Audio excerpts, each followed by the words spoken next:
El Centro Cibernético Policial ha realizado 733 solicitudes de suspensión. Hoy, 37 perfiles y 107 publicaciones han sido eliminadas.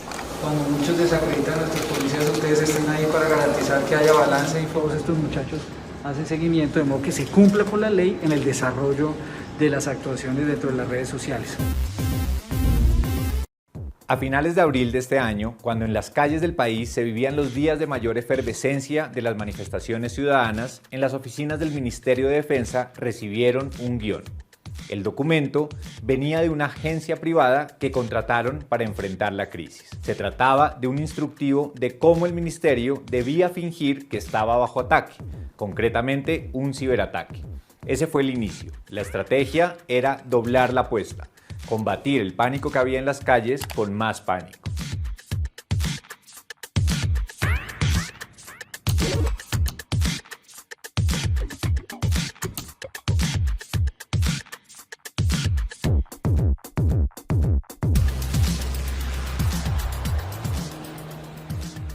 El 6 de mayo del 2021, durante las fuertes manifestaciones, las redes sociales y la página web del Ministerio de Defensa y otras entidades adscritas amanecieron vestidas de negro.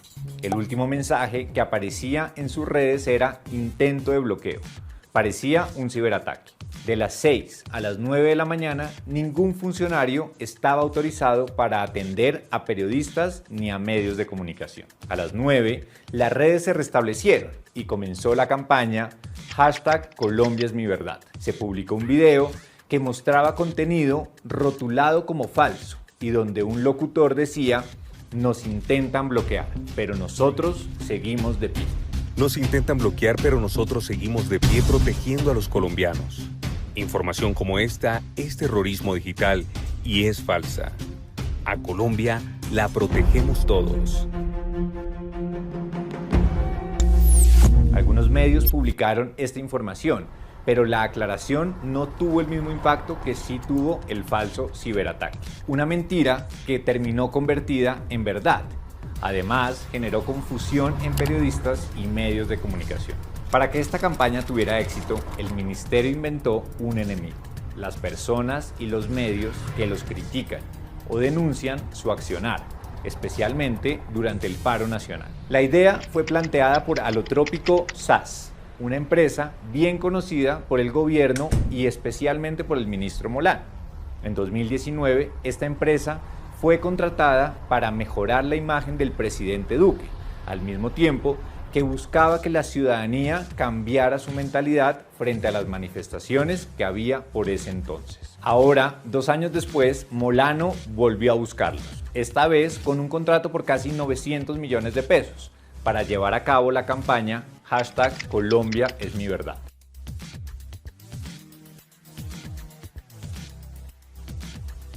Bajo esta campaña se emprendieron acciones de ciberpatrullaje para identificar noticias falsas que incitaban a la violencia o debilitaban la institucionalidad.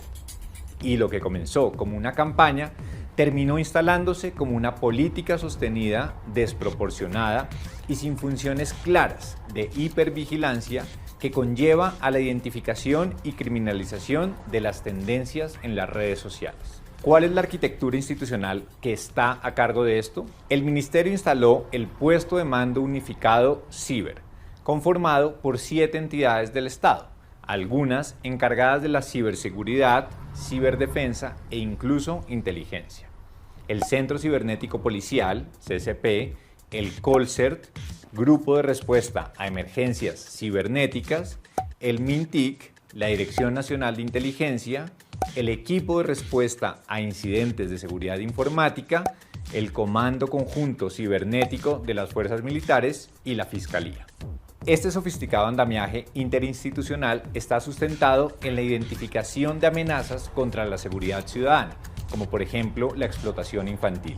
Sin embargo, está extralimitando su alcance, amparándose en conceptos tan amplios como ciberamenaza y ciberterrorismo. Esto facilita una actuación arbitraria por parte de las autoridades involucradas. De las 7 entidades vinculadas al PMU Ciber, los policías del Centro Cibernético Policial son los que se encargan de las actividades de ciberpatrullaje.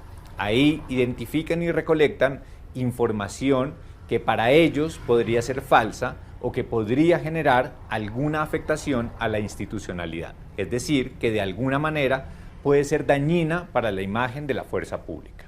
Pero incluso si se llegase a definir objetivamente qué es una noticia falsa, son las autoridades judiciales quienes deberían decidir si se está cometiendo o no un delito. Usar el derecho penal para sancionar la difusión de estas noticias es un mecanismo muy lesivo en contra de la libertad de expresión. Recordemos que en el video del ministerio afirmaron que las noticias falsas son terrorismo digital. Las noticias falsas solo buscan generar odio, caos y terrorismo digital. Esto no es cierto y además es muy peligroso afirmarlo porque en el Código Penal no existe este delito. Pero no solo es el ministro quien está haciendo todo lo posible para establecer un nuevo delito. El CCP afirmó que tiene atribuciones para indicar si rumores a través de redes sociales que fomenten violencia o mientan sobre acciones de la fuerza pública configuran terrorismo digital. Y la Fiscalía, a su turno, advierte que estas noticias falsas pueden ser juzgadas como calumnias. No quedan claras las funciones ni responsabilidades que tiene a su cargo cada institución, ni cuál es el procedimiento que llevan a cabo para identificar y verificar los contenidos que terminan siendo insumo para investigaciones penales o disciplinarias. Precisamente ahí hay un riesgo alto, pues no existe claridad frente a qué datos recolectan, conservan y transmiten a las entidades encargadas de las investigaciones. Ninguna de las instituciones ha entregado información sobre qué hacen con estos datos, como el nombre de usuario, la foto de perfil y otras publicaciones asociadas a las cuentas que, según ellos, difunden noticias falsas. También le preguntamos al Centro Cibernético Policial si recolectan datos personales y nos respondió que no, y que en todo caso toda la información que está en redes es pública y la podrían obtener. Se le olvida al CCP que las opiniones, por más que sean públicas, no pierden su naturaleza de dato sensible y no pueden ser utilizadas de manera indiscriminada. Así lo ha dicho la Corte Suprema de Justicia. En un contexto en el que el Ejército Nacional utiliza sus recursos para perfilar e identificar a líderes, ciudadanos y periodistas, nos alerta que miembros de la fuerza pública puedan recolectar y conservar datos personales sensibles de quienes consideren críticos. Aunque la Comisión Legal de Seguimiento de Actividades de Inteligencia y Contrainteligencia del Congreso de la República debería ejercer control político sobre este asunto, se ha limitado a desvirtuar el supuesto ciberataque que, a juicio del ministro de Defensa, sufrió el Ejército Nacional durante abril, mayo y junio del 2021. Lo anterior llevó a que la comisión malgastara sus esfuerzos en analizar un ataque que en la realidad no existió y que se distrajera de supervisar las labores realizadas en el marco del ciberpatrullaje. Como el marco legal es tan amplio e impreciso, esta es una carta blanca para que otros la repliquen a su antojo. Ministerios, alcaldes, funcionarios, contratistas. Así se termina institucionalizando un discurso de estigmatización y censura arbitraria contra quienes denuncian irregularidades en las instituciones, toda vez que rotulan esta información como falsa. La falta de transparencia en toda esta política deja preguntas sin resolver. ¿Qué hay detrás del intento de convertirse en el juez de la verdad? ¿Acaso quiere el ministro Molano criminalizar el contenido en redes sociales que es crítico de las acciones de la fuerza pública? ¿Por qué no hay un contrapeso institucional que advierta los riesgos que esto trae para la libertad de prensa? ¿Será esta una estrategia utilizada durante las elecciones con el fin de incidir en la opinión pública?